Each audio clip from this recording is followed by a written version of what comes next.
shaky finish, but the Celtics get their revenge on the Clippers, winning 116-110. Some solid performances all round outside of the third quarter, and we're going to get to all of that next on First to the Floor. Who is going to be first to the floor here?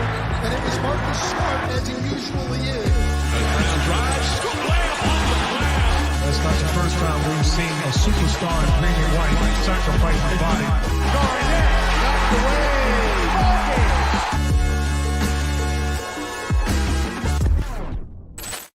Hey, welcome into another episode of First to the Floor. Ben Vallis here. Thank you for joining us. Hope you're doing well. Jackson is here. Some know him as Rickman Lives. Jackson, how you doing, sir? Welcome back. The weirdo community. I'm well, man. I feel like we're out of the madness of Christmas now, so pardon me. Yeah, so just enjoying the time off, really, and enjoying Celtics wins, 4 of them in a row, in fact.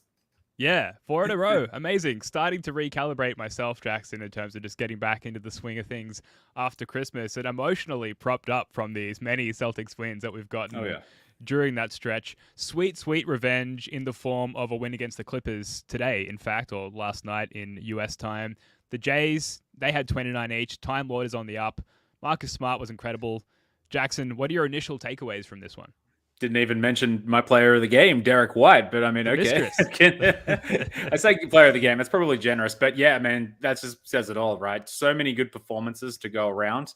And you're right, there was an element of revenge, at least, I was thinking that's what some of the players might be armed with, particularly JB and JT. I think there was some not quite serious talk about like, oh yeah, they're supposedly the best duo in the league. And then a healthy Kawhi Leonard and a healthy Paul George, kind of shut that down. So I thought that was a little unfair. So tonight was a good opportunity to sort of set that right. And I think they outplayed them for the most part. I thought PG and Kawhi were great for stretches, but I thought they passed that test with flying colors, and just the rest of the team just all contributing so well in key moments too. So there's nothing to complain about this at all. Maybe the third quarter was a bit dodgy, and right at the end we did our best to make it a nail biter, but just all around fantastic performances. Was there anyone in particular that stood out to you, or anything that you thought was key?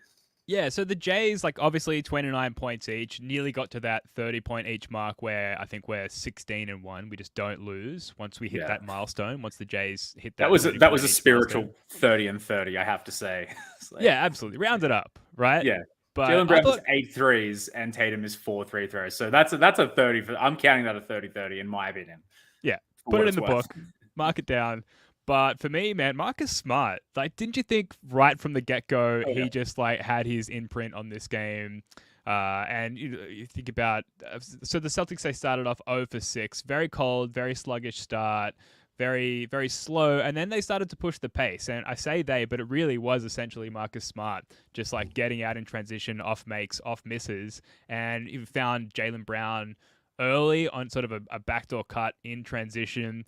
And then it was just all systems go from there. And it just really felt like, I think Spoonie called Marcus Smart the Maestro in the last pod that you guys did on Christmas Day. Yes. And he was conducting the orchestra today. And if it weren't for him, I don't think that we would have found ourselves early on in the game and managed to sort of take the steering wheel. And I'm obviously veering away from the conductor analogy here, Jackson, but you get what I'm saying, right? Marcus Smart just, he really put his mark on this one. Yeah, absolutely. It was definitely Smart was the standout player early on. Yeah, that pass that he found Jaylen cutting under the basket for a dunk, I think that was his first points. And then the cross-court sort of pass to Tatum for an open dunk. Those are just things of beauty. And, he did that many, many more times. And I think it was really key. There was a lot of pressure on him to deliver today. That was a great pass through to Derrick White there, with Brogdon being out. Because, if he found himself in foul trouble or he wasn't able to play, then that guard rotation becomes extremely, extremely thin. We saw Peyton Pritchard get, I think, barely 6 sort of almost charitable minutes. And the ball handling duty was pretty much a split between himself and Marcus Smart, that isn't Derrick White. So it was vital that he had a good game for the sake of, that guard rotation holding up against the Clippers. And yeah, he just did everything right today, man. It was a fantastic looking stat line. I think, what was it, 17 points, 9 assists, 2 steals and a block. And that block was on Zubac, by the way, who is much taller than him, but that's nothing new. So yeah, man, Maestro performance from Marcus Smart without a doubt. Yeah, absolutely. And zooming out a little bit, like you mentioned Zubats, I thought the Celtics, they did initially have trouble defending Zubac. Really, Zubac and anyone in the pick and roll with Zubac as the roll man. But they the Celtics, that is, did a really good job of nullifying that attack quickly, and particularly Marcus Smart switching and then denying Zubac on the catch. Or if Zubac did get the ball, Smart did a really good job of forcing him into a bad shot or a double coming late, with Smart still as the primary defender, forcing Zubac into, some form of a bad decision and not a score for the Clippers. There's a lot of collective swarming on the catch there for Zubac. I thought that Al Horford could have done a better job denying the sort of post-entry passes for Zubats, and overly obviously I'm struggling to say his name. Zubats. Am I saying that right? Zubac. Yeah, we can go with that. It's not quite a. It's not quite a. Reversed it in my head like 10 times before we got started here. Yeah, I thought Al Horford could have done a better job overall defending him, but Smart was just relishing in those switches. Not to rant on about Marcus Smart too much, but I really thought that he forced the Clippers to go away from Zubats.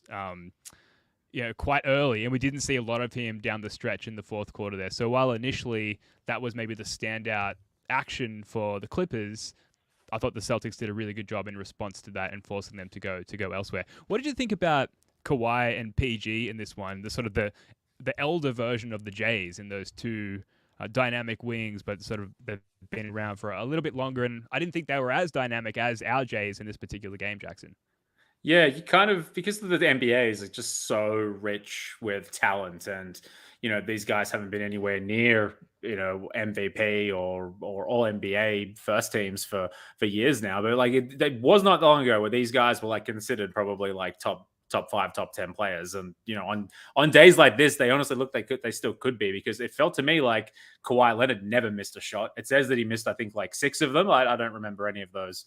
That must have been like steals that got put down to, but no, it was fantastic. Like I said at the top, like super important they bounced back against, this is Tatum and Brown against Paul George and Kawhi Leonard, known sort of as like the ultimate duo of this era. But yeah, I thought Leonard he's got that cyborg energy where it just doesn't matter how much defense you pay on him. I think like there was one possession where Grant was playing great defense on him, and he just sort of like computer, nothing else to do but shoot a three, and it just goes in like effortlessly. So he was terrifying. Paul George, I think what was his final numbers here? I'm just looking at it. He had 24 points. 6 assists, 2 steals. Yeah, I mean, I can't really remember anything amazing that Paul George did outside of, hit some pretty, tough shots. But those two together are dynamite, man. So, this is an important win, not just for, the standings, but, just to prove yourself against players of this caliber. Yeah, an ugly win for sure, right? And particularly how the third quarter, like you mentioned there, Jackson, and just how the game ended up. I think the Celtics were up 10 with 3 minutes to go and really just pissed down their leg there for the final few minutes of this game. We were very, very lucky, and very in part thanks to a clutch Derrick White block on Paul George to save this game. And then I guess a game-sealing block to end by Al Horford as well. But it's amazing how mirrored these two teams are, with those two dynamic wings, there's two dynamic two-way wings, and then just the way that the team is constructed around them. A lot of the praise of the Celtics this season has been that it's the Jays and then like 3 other dudes on the court who can kind of do a little bit of everything for the most part. And there are exceptions like Sam Hauser and to some degree Grant Williams, but the Clippers really embody that as well. So it's always, and if you think back the last sort of 5 years in the sort of the era of the Jays, the matchup between the Celtics and the Clippers, it's always been an exciting game. And unfortunately, for the health of my cardiovascular system, this was another game that came down to, the final minute or so. But they're always really exciting games. And I think a lot of that just comes down to how much of a mirror matchup this is between both teams. Yeah, even when the personnel was different, we always just played each other very similar, and it's been very, close, probably save the last game. And I think the game we played them at TD last year, I don't know how I remember it, because it was one of the worst, most boring games I've ever seen. I think it was like 92 to 81 or something that we lost. It was like right at the tail end before we kind of switched things around. So but nothing of fond and excruciating memories in the same breath of playing the Clippers. And you look at their team, look at the way they're constructed, lengthy wings who can defend and shoot. They tend to switch a lot of things on defense. So it's almost like that was the prototype for what the Celtics were going for. We just happened to be, I think it's fair to say personnel wise and record wise, we're leaving him in the dust to an extent, but I mean, they're going to be there at the end of the year, in the West playoff picture, and not beyond the realms of possibility. We could see them again in the finals, which, would make for great viewing, but a torturous experience overall. But that's what I think. They're very similar in that respect. Yeah, I think this stat that I've got here is right. The Celtics shot 5 of 20 from 3 in the first half and were up by 11 against, like you said, Jackson, a very good, very talented Western Conference team who are poised to make a deep run this year. The Celtics shot 28% from 3 for the game. Clippers shot 38%, and yet the Celtics win. So, I guess a positive takeaway from that, obviously the 3 is not falling is problematic because it's such a huge part of the Celtics offense. But the fact that we're able to find ways to win without hitting these shots from beyond the arc at that level, we are getting back to ourselves, the royal we, and that way continuing to be that find a way to win Celtics squad beyond just like hitting a S-load of threes and winning the game that way. Breaking the game down in quarters, which you can do for literally all basketball games at the NBA level. I had it written down as this. It was a Marcus Smart first quarter. It was a Jason Tatum second quarter. He had that nice run in the second quarter, and we've got some clips that we can run from that now while we talk about the rest. The third quarter, I've written down, it's a vomit third quarter. Smart first, Tatum second, vomit third quarter. 7 of the 11 turnovers for the Celtics were committed in that third quarter. They just came out lackluster. It seemed like they had, I don't know, like they felt too comfortable coming out of halftime and thought that they had this one in the bag. Like I said, not shooting well from 3 and yet being up so much. They came out incredibly lackluster. The Clippers jumped on them early in the third, and from that point onwards, the game was quite close until the end. What did you see from the Celtics there, Jackson, in terms of how they came out of the third and then how they gradually responded and pulled out a win? I thought a lot of what the third quarter was about was that the Clippers were just hitting like a lot of shots. Like you don't want to give the defense a pass, and you don't want to like chalk it down to like shooters luck or whatever. But I'm pretty sure they were like 7 of 11 or like 7 of 12 towards the end of the third quarter. And so, we were quite lucky in that respect that we had, an 11, 12 point buffer. And we weren't playing that excruciating game of catch up of like 3 possessions, in the clutch, because who knows how that would have gone. But look, just getting back to a steady diet of, just kind of trusting what they're doing with the 3 ball, but also, looking for looks inside. I thought Robert Williams had a lot to do with us sort of like clicking into gear. I think I can't remember what stage of the third quarter they deployed that lineup, but it felt like it just steadied things a lot more. Jaylen Brown was getting to the rim. I think he had an N1 at one stage as well too. And, so I think Time Lord's introduction in that respect, I could be getting this well wrong, by the way. I just remember like that lineup being in, and I think it was in the third quarter. And I felt like that's when we started to get a handle on things a bit better. Yeah, there were stretches of the OG starting lineup from last year. So double big, Al Horford, Rob Williams, the Jays, Marcus Smart. And, you have to take this data, these stats with a grain of salt because we're working Timelord back into things. And obviously his conditioning, everything is still ramping back up. I think prior to this game, they had a minus 63 net rating in the 5 or so games since Timelord has returned. But, that didn't bear out in this particular game. I thought the minutes were really strong with those 5 on the court. And then sub out Al Horford for Grant Williams, particularly in the previous game against the Rockets, and I think somewhat in the Bucks game as well. Time Lord, Grant, the Jays, Marcus Smart, which is, I guess, the starting lineup of the future. Really strong as well. But how good is it to have Rob Williams back, man? Like, he is so dynamic. Suddenly, this prowess on the offensive boards. I think Time Lord had just 6 rebounds in this game. 4 of them were offensive. All tip backs, all leading to wide open threes or really advantageous offensive positions, possessions rather, just because of how off guard you're catching the opposing defense.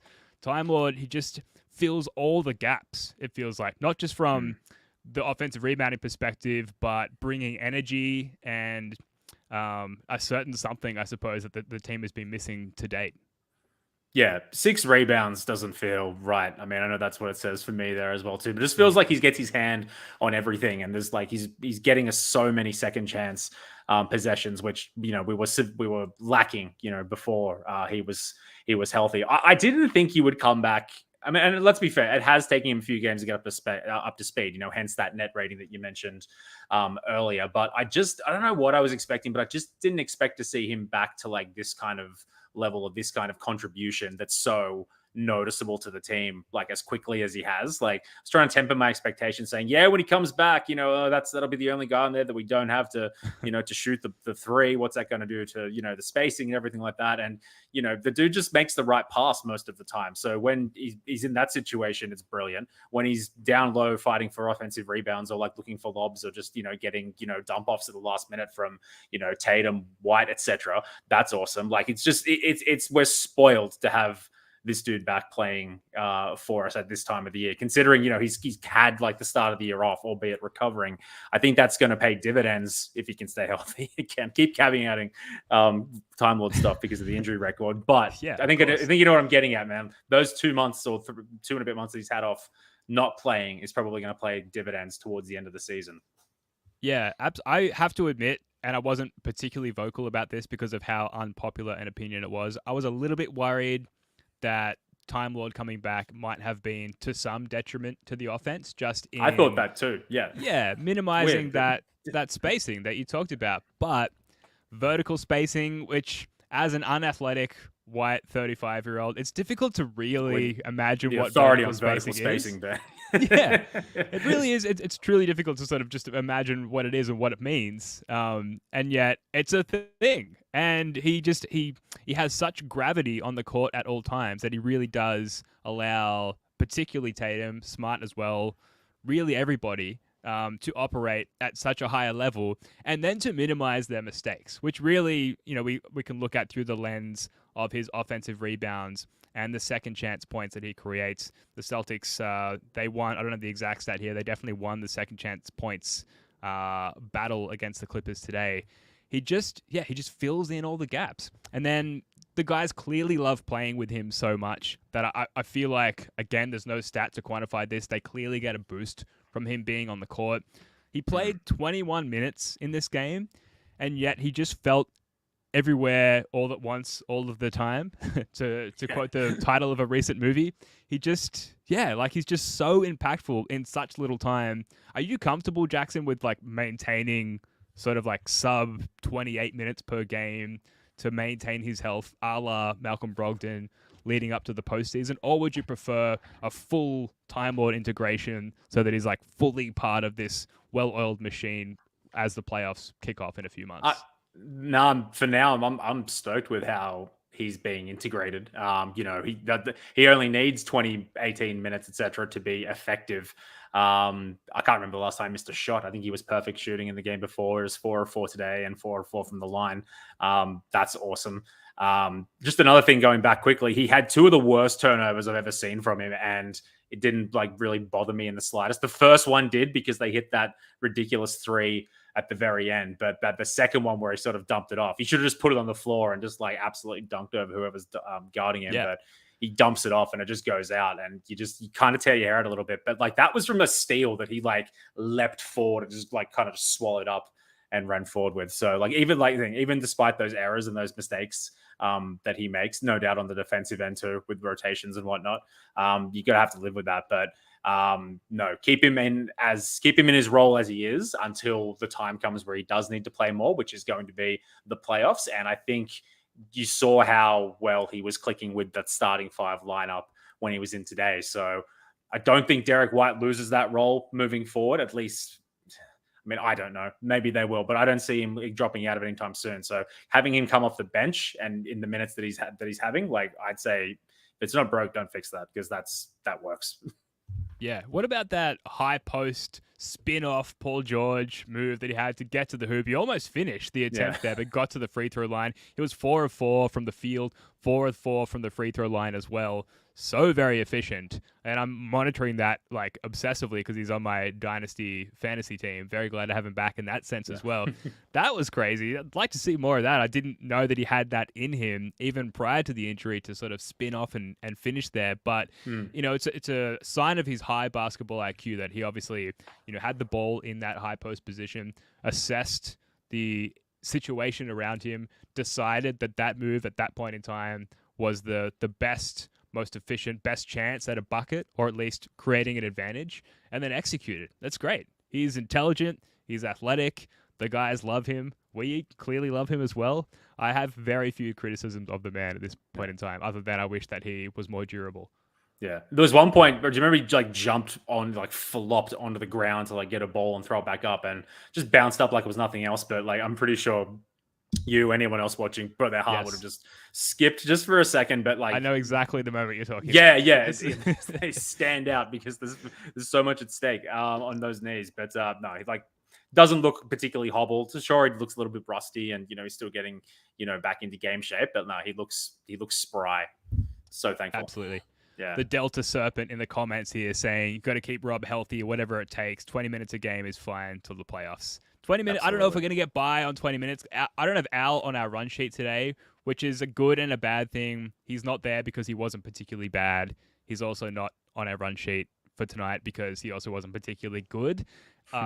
If we can keep him in that sort of narrow tunnel of things, I think we need like 25 minutes or so a game from Rob, or at least decent performances from Cornet and Grant Williams, which we'll get to a little bit later. And before we get to those individual performances, Jackson, one other standout element of the game from a macro perspective was the double teaming on either side. What was your take on the disparity between the Celtics double teaming on Kawhi and the Clippers double teaming on Tatum? Like, did you notice any key differences between the two strategies there?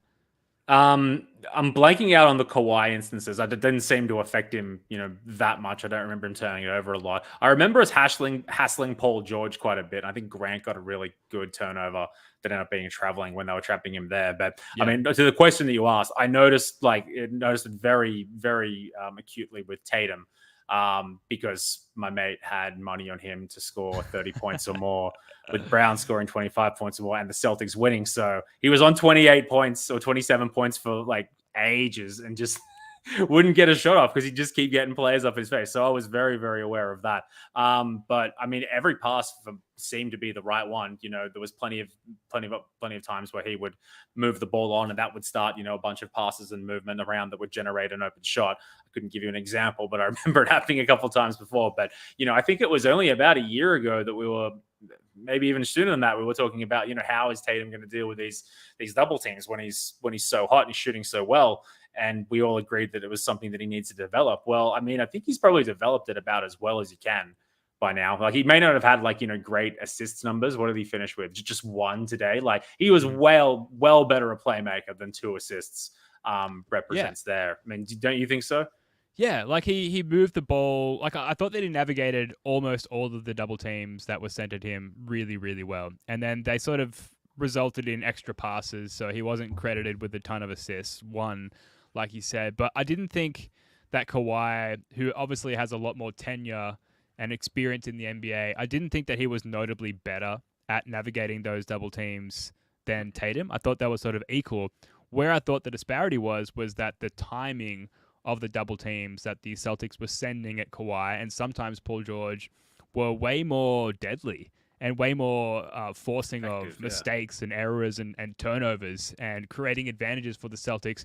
Whereas I just felt like we weren't as bothered by the double teams that the Clippers were sending at us, whether that's because of more poise on our part, the royal we, again, the Celtics, or whether it was just going through the motions for the Clippers. Like, okay, he's here. This is the directive. He's got the ball. Let's double team him. Let's not really think about how we can be the most disruptive in our double teams.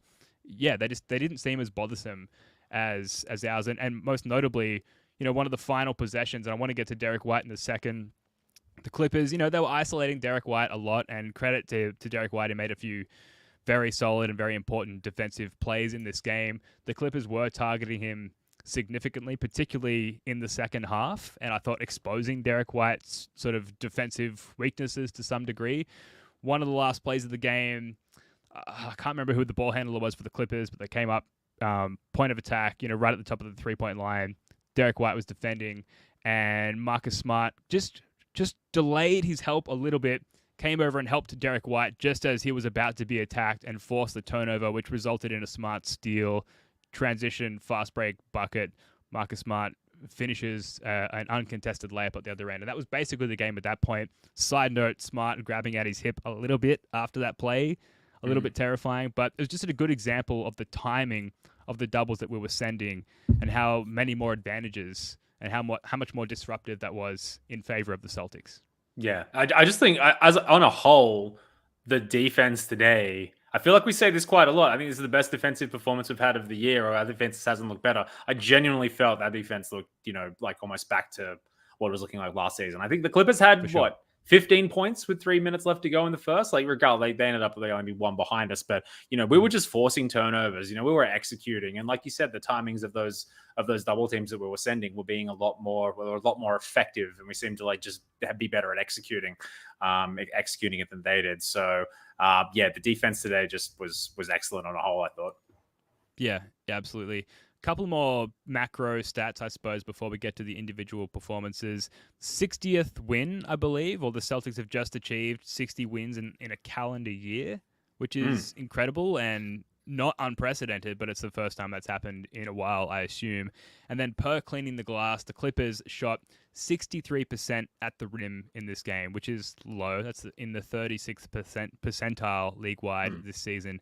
Comparatively, the Celtics shot 84% at the rim, which is within the 94th percentile, and 54-42 points in the paint in favor of the Celtics. So Timelord back again. Like, we haven't highlighted anything in particular from Al Horford, but clearly he's involved in us being on the better side of those statistics. Overall, shaky ending to the game, shaky third quarter, but overall great performance from the Celtics. As far as individual performances, Jackson, should we talk a little bit more about Derrick White? Because he was, we talked about him being attacked, being targeted a little bit in this game by the Clippers, but overall, he was very important and maybe the swing element to this game. Like, if the Clippers had their own Derrick White and we didn't, the Clippers probably win this game. What did you see from Derrick White in this one? Yeah, everything that was so good about his play prior to the little slump that he went through, and everything he's done since getting that haircut, since making himself a little bit more aerodynamic, has just played great dividends. Like, this play here, I love how he blocks John Wall and then throws the ball down on him while he's on the ground to win another possession. Crazy smart. That's awesome. Yeah, it's just great. His shooting, particularly like when he goes to the rim, I find he's always finishing through contact. Like, he's getting a lot of and ones to go down. He had a super important one late in the game here. And he's coming up in the clutch. I mean, I can't remember the game, but it was a little bit early this year that I felt like he was hitting, big clutch buckets, right at the ends. And it felt like that three that he hit today, and the M1 was important as well. So yeah, I think if we get the Derrick White going through the slump in this game, as you said, it would just be, almost not as worse than not having him, basic is what I'm trying to say. Do you know? Never mind. No, I get you. So he was super valuable. He was very, very important this evening. Yeah, we're live, so we can't edit anything out of this pod. So we're just the four people watching me who I love you all. I'm sure you'll forgive me. Yeah, and we've got a few people in the stream here. So, if you're watching, let us know your thoughts on any of the topics that we're discussing, and we'll do our best to include you in the show. Derrick White, 15 points, 6 of 8 shooting, 50% from 3, so 2 of 4 overall, starting to find that shot a little bit, and that just comes with the confidence that he's regaining, and you can see it as he's letting the ball fly, particularly on those makes. And then 2 amazing blocks, 1 very clutch in the game as well. Yeah, such a good sequence late in the fourth that you mentioned, Jackson. He had that and 1 where he drove on Kawhi. Not like something that we would encourage anyone attacking Kawhi Leonard on offense, but the shot clock was low and he had no choice. Got that and 1, and a rare showing of emotion from Derrick White as well, like sort of screaming and 1 as he finished that play, which is really cool. And then I think the very next play, another drive, kicks to Grant Williams, 3-pointer, and at that point, I don't want to say that, the game was decided because it was so shaky right up to the end. But, given that Grant Williams 3 and the shot created by Derrick White's penetration really helped. Very next play, Smart comes to double and help Derrick White, and the steal, a play we talked about a second ago, it results in an open layup and a 10-point lead. And then later, Derrick White, that block, we showed the clip a second ago if you're watching on YouTube, prevents what would have made it a 1-point game. Paul George, I believe. Derrick White comes off the weak side to help and gets that block. Derrick White, haircut, amazing. He's been amazing since the haircut. And speaking of a well-groomed D, we have a very quick message from our sponsors. First to the Floor is proudly sponsored by Manscaped. It's never too early to play holiday music, and it's never too early to start thinking about gifts. Whether it's for a friend or the friends in your pants, you can make this a season to be jolly with Manscaped. Do your little drummer boy a favor and use the Lawnmower 4.0 to avoid another silent night in the bedroom. Then add in Manscaped's top-of-the-line shower products to have the people thinking, all I want for Christmas is you. Santa cares about his sack, and so should you. Look nice when you get naughty by going to manscaped.com and use the code FIRST18 for free shipping and 20% off. That's the code FIRST18 for free shipping and 20% off. It's important to find a grooming routine, and for me, that's thanks to Manscaped. As an aging gentleman, I can keep my shoulders and back looking bare, giving me the confidence to wear that Marcus Smart jersey to the beach this Australian summer. The Manscaped Platinum Package 4.0 is the one-stop shop for the man who deserves it all. It has everything needed to help you deck the halls from face to balls just in time for mistletoe season. Platinum Package has each product from the best-selling Performance Package Plus, Ultra Premium Body Wash, Ultra Premium 2-in-1 Shampoo and Conditioner, and Ultra Premium Deodorant. It's the best way to smell fresh from your Santa hat to your candy cane. The Lawn Mower 4.0 Body Trimmer and the Weed Whacker Nose and Ear Trimmer feature proprietary advanced skin-safe technology to protect your delicate presence. Plus, both are waterproof, so there's no issue clearing the snow out of your driveway. Now that you've groomed your candy cane, it's time to make sure you don't smell like a reindeer. The Platinum Package shower products. Platinum Package 4.0 sitting under the tree is guaranteed to put anyone in the holiday spirit. And for the perfect stocking stuffer, add in the brand new Body Buffer, an incredible body scrubber that makes exfoliating easy and a lot cleaner than that old loofah. So get 20% off and free shipping with the code FIRST18 at manscaped.com. That's 20% off with free shipping at manscaped.com and use the code FIRST18. Manscaped, get your jingle balls ready for the holidays. That's right. If you want to support the show, obviously like, share, subscribe. Subscribe to the YouTube channel, by the way. We're closing in on 1,000 subs on YouTube, and then it unlocks monetization, and I think we can start to add chapters to our videos that we post as well. So support the show. Do all of the above. Jackson, we've got to talk about the Jays, which we've barely done. We ran some clips earlier, again, on the YouTube show of Tatum's amazing second quarter. I mean, are there any new takeaways regarding the Jays from this one, or is it just both of them giving the game what it needs, filling their lane as we expect them to? I mean, did we learn anything about the Jays in this one? I haven't learned anything other than that they're awesome and they're going to continue to remain awesome. Like that's an amazing insight that I'm offering on this podcast here. But let's just say let's say the Pacers game, the second half of the Pacers game, because we played really well in that. I think on the season, Tatum's averaging 31, Brown 27. So what's that? 58. I'd say, without looking at it, I'd imagine they've averaged something close to 70 the last, five games. And that's just absurd. It's all well and good that, just those points alone from those players aren't going to win you the game. But, the scoring's been there. The playmaking's been there, particularly from Tatum. The rebounding has been there. The defense has been there. I'm getting used to it. You know what I mean? This is if we had these kind of performances in any sort of consistency 2-3 years ago, we'd all be losing our minds, because it's exactly what we were hoping and wanting these guys to turn into. And now we're getting it fairly regularly. And, our biggest problem, with these guys is, maybe things that they say on Twitter or, you know what I mean? Even that's calmed down. Yeah, it's gone away, and and I think winning probably plays a big part in all of that. But yeah, man, they just continue to be awesome. And I just learned that they're not giving that away anytime soon. So Luka, Doncic scored 60 points, 20-something boards, 10 assists the other day. Would you rather have one of those guys, like an all-time dude, or, looking back to the Rockets game, two elite two-way wings who are essentially scoring in that particular game, 40 points together in the same game? What's better for winning? Might be a biased take, Ben, but I'm having the two elite wins. The two elite I'm wings. asking the wrong guy. No, well, I mean, if you want to look at their like playoff resume for one, that's fine. You want to look at, I don't know, just the fact that there's two of them. There was a while where if you said to me, like, we'll swap Luka Doncic for Jason Tatum straight up, I'd be like, yeah, absolutely. No worries at all. And, any other neutral might think that it's dumb to say no to that now, but I just don't think the golfing class, the golfing excellence is that vast between Doncic and Tatum. So if you give me the choice between those two, I'm probably going to say no to Doncic. And if you're going to give me another all-star caliber wing player with great chemistry, with the playoff resume that they've got, I mean, of course, I'm keeping the two, elite wings, man. What would you do otherwise? Well, no, I'm always trying to be wary of my own inherent bias towards the Celtics. As Jake chimes in, how dare you? But yeah, I mean, obviously Doncic is the best of the three players, but to have the two elite defensive two-way wings, like we said, who can get it done on both ends, who can take turns, punching back at teams at different junctures throughout the game. We saw it in this very game against the Clippers.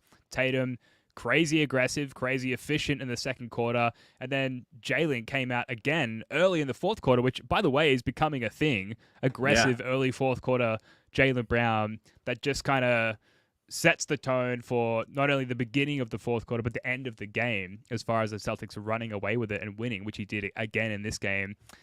To me, that's better for longevity. That's better for winning.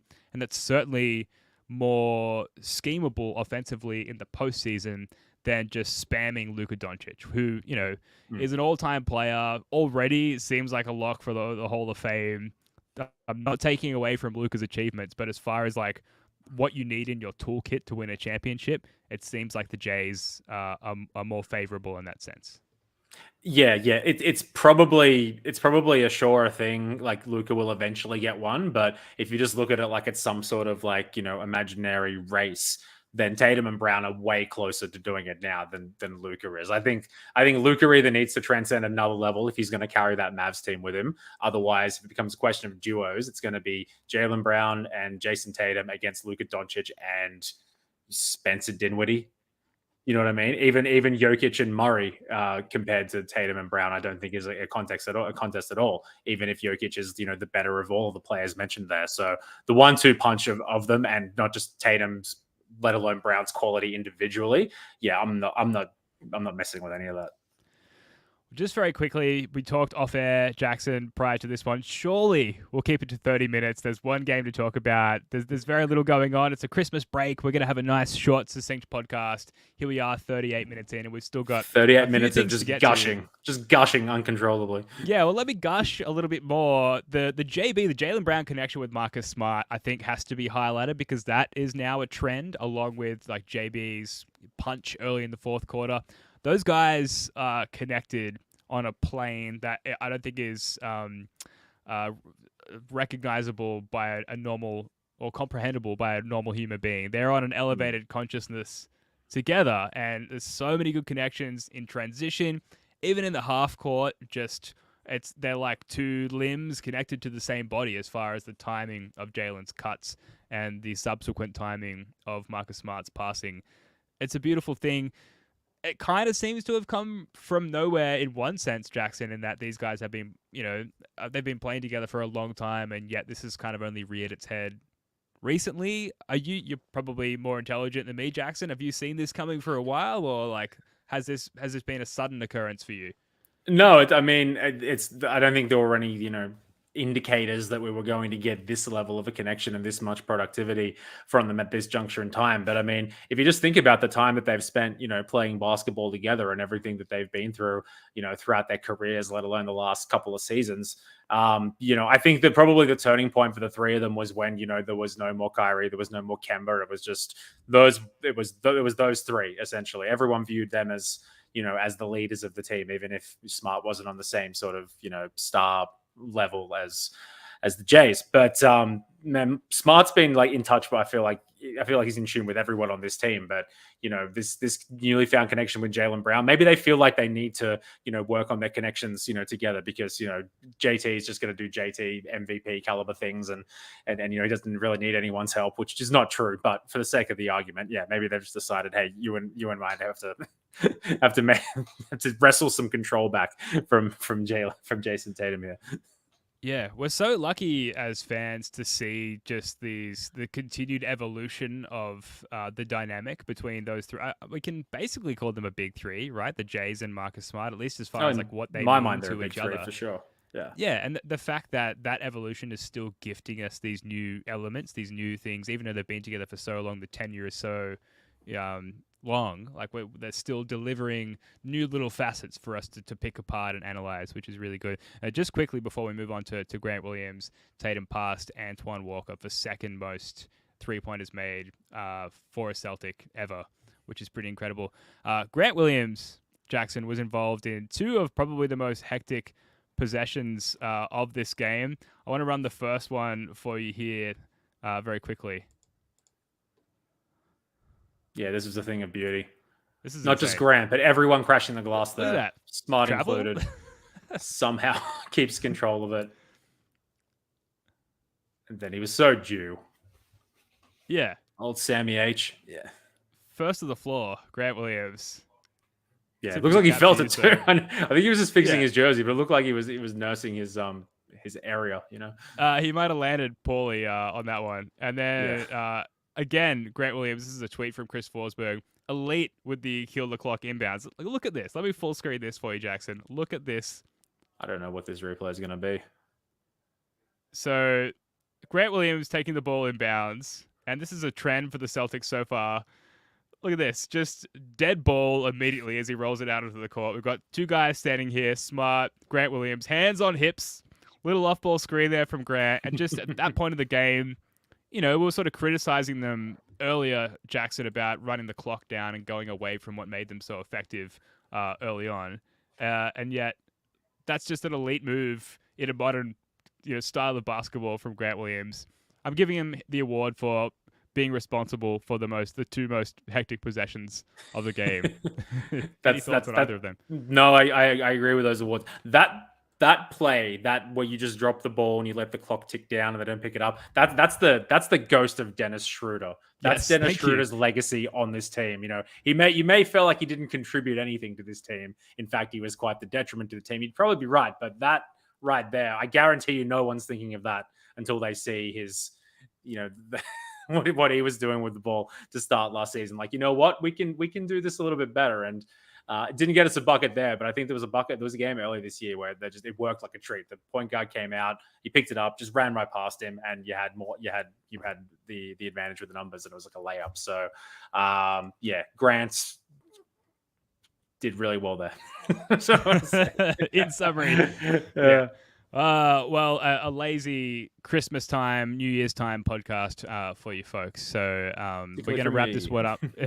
Certainly for me, very little preparation, and honestly, a lot of difficulty even just watching the game, given like the proximity to family and my 2-year-old and stuff. So we're doing what we can during these crazy times. Well, obviously we're going to pick it up a little more as the new year begins. Finally, to wrap this one up, Jackson, there's a 4-game road trip coming up, and that's beginning with Game 2 of the Denver Cup against those pesky Denver Nuggets, who have won 4 of their last 5. They're 22-12, currently second in the East after dropping a game to the Kings. Recently, I was actually hanging out with my mate Dice. If you've been listening to this podcast for long enough, you know that there's a little rivalry of mutual annoyance for one another's team between me and my mate Dice. He's a huge Nuggets fan, an even bigger Jokic fan. And I have to hear it from him every time the Nuggets and or Jokic perform well.